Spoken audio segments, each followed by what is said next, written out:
Bahay at lupa na matagal na namin pinapangarap ay matutupad na, mga Jo. Excited na din ba kayo? Tara, samahan niyo ako sa aking journey. Wala talagang kaalam-alam si Daddy Bakal dahil gusto ko siyang ma-surprise. First time kong gagawin ito sa kanya, mga Jo. Sa totoo lang, ngayon lang ako umalis na hindi nagpaalam sa kanya. Dito sa Habana Residences, located at Santa Cruz, Magalang, Pampanga. Tara na, pasok na tayo sa bahay. Kitang-kita nyo naman na masayang-masaya si Jo. Nuko, pengogon. Pagkapasok mo nga sa bahay, makikita mo na agad itong napaka-cute na sala set. Ganito talaga yung gusto ko, yung minimal lang yung datingan. Talaga naman kinikilig ako dahil ini-imagine ko habang nagmumubi marathon ng mga bata. Tapos noon, pangogo ko lang merienda rin ka na akong Tres Marios. Bet na bet ko nga itong side table dito. Ang lakas makasosyal, mga Jo. Hindi lang naman ako sisipagin sa pagluluto. Ay nuko, sisipagin din naman akong maglinis araw-araw dito sa bahay. Hindi ko lubos maisip sa susunod na pinapanood ninyo ako. Dito na ako nagsushoot. Hello, John Burita, mga Jo. Talaga naman, ang sarap sa pakiramdam.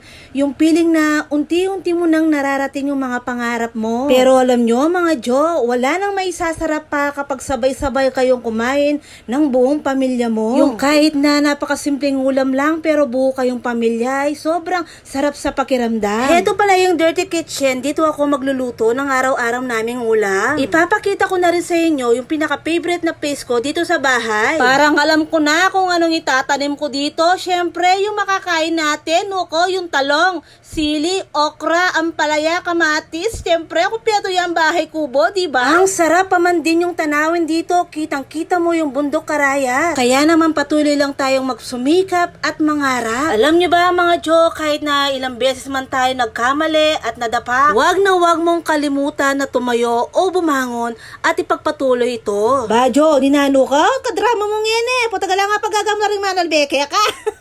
Pumasok ulit ako para naman ipakita ko sa inyo yung CR dito sa ibaba. So, sobrang excited ko. Gusto ko nga i-try ito. Gusto ko mag-ebak dito. Nuko, kaya bira-bira. Makatape ya, Jo. Tula mo magandeba mo. Oh, tara na nga. Manig na tayo dito sa second floor. Gusto ko nga itong color ng stair nila. Napaka-aesthetic. Dito sa itaas, may 3 kwarto. Unang kwarto, Jo, papasukin na natin yung kwarto namin ni Daddy Bakal. Yung kulang na lang dito, yung closet namin. Ay, Diyos ko, siguradong sigurado, magugustuhan ni Daddy Bakal dahil masasolo na niya ako. Loko, ay... Nyama mamukiran eh. Eto yung maganda eh, yung kagigising mo. Yung pagbukas mo sa kortina, makikita mo yung magandang tanawin. Makikita mo si Bundok Arayat at napakaganda. Ang lakas maka-province vibes at malawot pa ka rin toxic ka tao. Tapos nun, yung pa-emote-emote ka dyan, ang dami mong iniisip, no? Iniisip mo yung mga bayarin mo. Mayari ka ba lang? Hindi lang isa, kundi 2 comfort room dito sa bahay namin. O, nung mga pataklaning methong, pwede kang taklaking babo. Alos same lang yung design sa ibaba at dito sa itaas, ang mga banyo nila. Finally, magkakaroon ng bagong kwarto na si Clintea. Nagdadalaga na po kasi si Clintea. At heto pa, kanya-kanya kami ng aircon. Tabalo ta kanini nung yung mayari balat kayang kuryente. At eto naman yung kwarto nila Ate Cheskline at Ate Chelsea. Napakaganda din yung tanawin sa labas, baryong-baryo.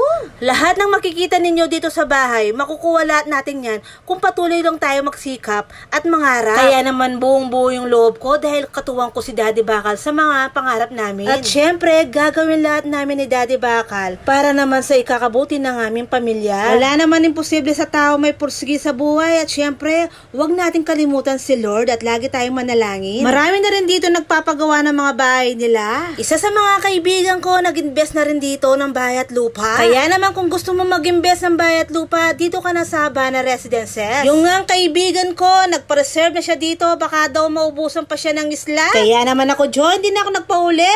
Nagpatulong ako sa kanya para naman maging kwena rin ako dito. Baka naman kasi tumaas pa yung value sa susunod na taon. Talaga naman, nilakasan ko na yung loob ko. Nandito na ako, mga Jo, kaya pagpatuloy natin itong laban na ito. Balita ko, nasa 15 slot na lang yung available. Kaya naman, Jo, kung gusto mong pumunta, pasyal ka na dito para naman makapag-tripping ka na. Hindi mo ba gusto? Kasibing may balay, Mami Belle? Kung gusto gusto mo maging choir mga Jo, ilalagay ko na lang sa baba yung link ng FB page nila. Kita mo, dakal salamat kayong pamanalbe.